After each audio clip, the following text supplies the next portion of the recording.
Hello, and welcome to the Milquast Productions No Budget Indie Blueprint.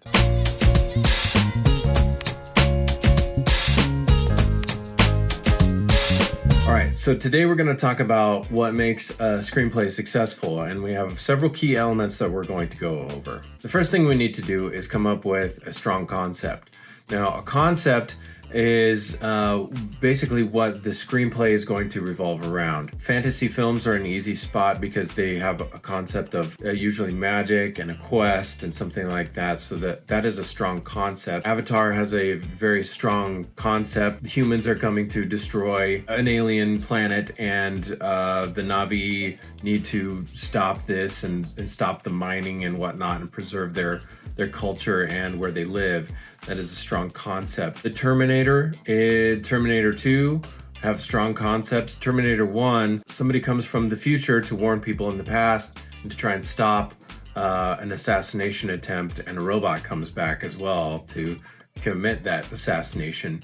And that's the concept of the film. Those are very strong concepts. So whatever you're doing, whatever you're trying to do with your film, make sure that you have something that's clear cut, that has a genre, the actions of the main characters. Make sure that they're easily spotted in the beginning of your, when you're starting with your screenplay.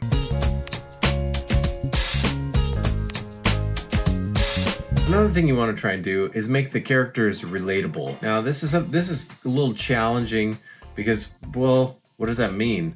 You want to make your characters relatable to people watching them. I think what you want to do is try and incorporate human elements to them, make them flawed, make them not too preachy. Think about the people in your life that you're like, oh yeah, I really like that person.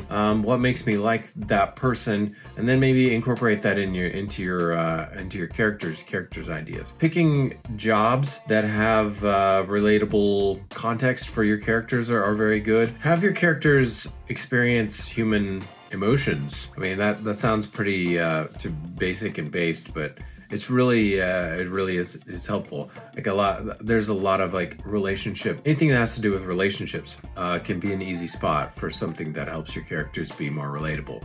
So try and not make them too outlandish, make them charming in one way or another, or go the opposite direction and make them absolutely just scumtastic and evil, to try and to get that contrast of what you're looking for in your screenplay.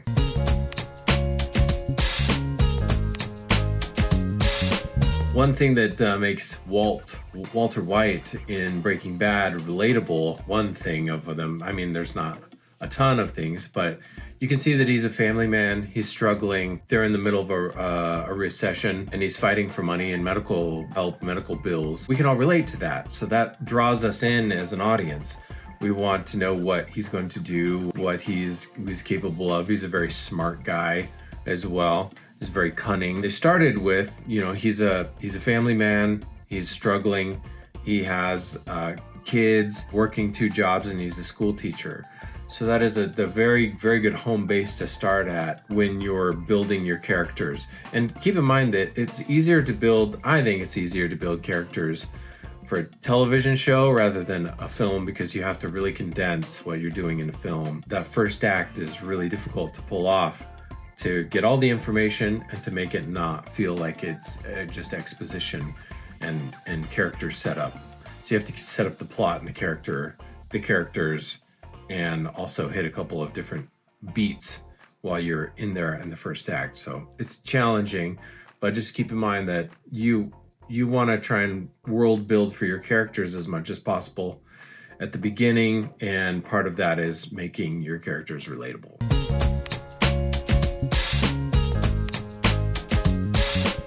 This is something we've talked about before, but you want to try and make a beginning, a middle, and an end before you even start writing your screenplay. So if you are starting with your concept and you have a strong concept, and then you find your characters, now you want to figure out where you're going from beginning, and then in the middle, and then the end, and everything in between.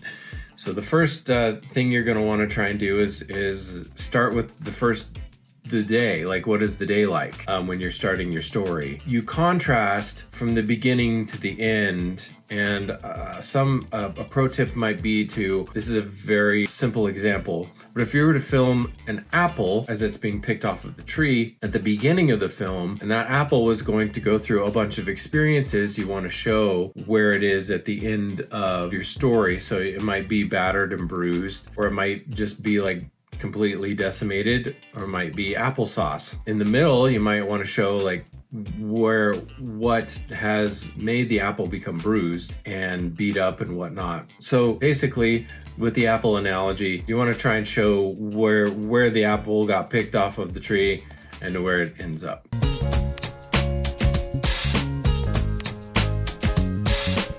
Something else that I try and do and is very good practice is take a sheet of paper or a Google Doc or something that will help you write on the go or sitting at your desk, and you want to brainstorm. You probably just want to verbal vomit onto a page. Just write down whatever comes to mind when you're thinking about your script. Think about colors, think about scenery, think about your characters and their relationships in life, like their political positions. Think about their political positions within their family, like where are they in the hierarchy of things. Then think about where can you take them from their starting point to their end point. I also just make bullet points of what I think I want to happen within the story, and that's the easiest way for me. I can just go back and reference that document later and go, oh yeah, I wanted this to happen, this to happen, this to happen, and I don't forget where things are going. Another tip, and this is a quirky thing that I do while writing a screenplay, and if I ever come to a point where I'm just like, okay, I gotta stop. I've been writing for 3 hours, 4 hours, but I don't want to forget what my next step is. I'll just write a little note. A lot of screenplays write a little note inside the screenplay software. A lot of screenplay softwares actually allow you to write notes that don't show up in the final draft of the screenplay, and that's what I use usually, or I'll just write a paragraph. Just make sure I go, okay, this is gonna happen, this is gonna happen, and this is gonna happen. Those are my thoughts.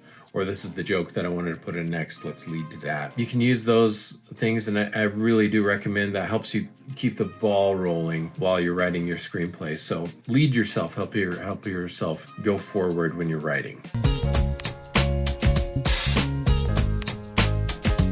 That document also includes links to articles or to research that I've done. I started to research ninjutsu once upon a time, and I bought a book off of Amazon, started reading it, like The Secrets of Ninjutsu, and then I found a bunch of related material on ninjutsu and ninjas in American cinema, and it was very fascinating to me. I still have that document. Point is like I just made a document that had all of my stuff, and that's usually has my bullet points in it too. It's just all of my ideas, all of the things that I thought of to include, and I can reference that document whenever. That document also will have a summary. I will start to write a summary or character descriptions. If you don't know what a character description is, I found it useful to write a backstory for those characters in certain situations, like especially if they're a main character. I want to know the relationships of, and I don't always use this, but I want to know, at least have a baseline of where all the relationships are in that person's life. That's something that I concentrate on when I'm building the screenplay. I think you'll find that once you get things going and you're about halfway through, you'll be like, okay, I got this, and you can just move forward. You don't really have to reference the document. Sometimes you might want to, but yeah, make an outline. It's the way to do it. As far as structuring goes, there is usually a 3-act structure that goes along with movies these days. The book Save the Cat is a great filmmaking resource or screenwriting resource that'll help you find those bullet points of what you want to do and what you need to accomplish in the screenplay. I highly recommend checking it out. There are other books out there that'll help you. The Hero's Journey is a very, very good resource. If ever I find myself hurting for a a way to get a character out of the situation that I put them in, or things are becoming a little stagnant, I can pop that book open and just read a chapter and something sparks, because you have seen movies, and once you read that book, you will be able to reference things in your brain that, oh yeah, this was something that happened within this movie that I really enjoyed, and I can put something similar in my film. Don't think that you can't borrow from other films, because films borrow from other films all the time, and there's nothing illegal about it unless it's a direct copy. You just have to be aware of that. Go ahead and pick up a screenwriting book and allow it to help you gain inspiration for your stories. Something else you want to try and do is craft engaging dialogue. Now, there are a couple things that I can recommend to you that will help you as a writer to get the engaging dialogue part. You might not be good at writing dialogue, and you might at this point need to hand it off to another screenwriter. This is where screenwriting partners are very handy. Somebody might be good at story structure and moving the story forward, and somebody might be really good at figuring out what the beats are in the dialogue. So that is one strength of having a screenwriting partner, is you can use both of your talents to accomplish the thing that which you need to accomplish. Engaging dialogue is finding out where your characters are coming from, and how those characters, character A and character B, are interacting with one another, and how they are getting what they want in order to move the screenplay or the story forward. Conflict is very important within the screenplay, because each character wants something and they're fighting for something, and this character over here might be wanting something and fighting for something. So something that immediately comes to mind is Thanos in the Marvel Cinematic Universes. He creates conflict against the entire Avengers team and actually the universe. So he's almost an unstoppable force in getting what he wants. So that type of character inside of a story creates a lot of drama, especially for the other characters to experience. So try and find something that will push your story forward. Guy or bad guy, good girl or bad girl. Yeah, create conflict, and that will help you get engaging dialogue.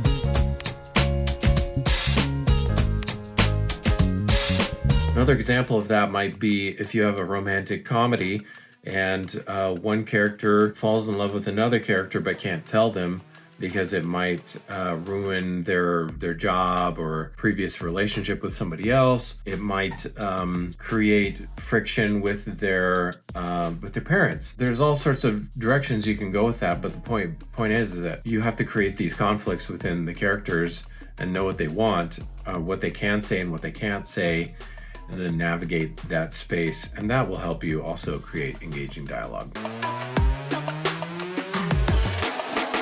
So along with engaging dialogue, you need to figure out how to do natural and authentic dialogue. And I think the best way to do this is to hold a table read, speak it out loud, have other people read it, give you notes. Try and think about how people speak in your life. For some reason, sometimes there's a disconnect with you writing and you actually talking out loud in real life. And I think that you overcome that obstacle with practice.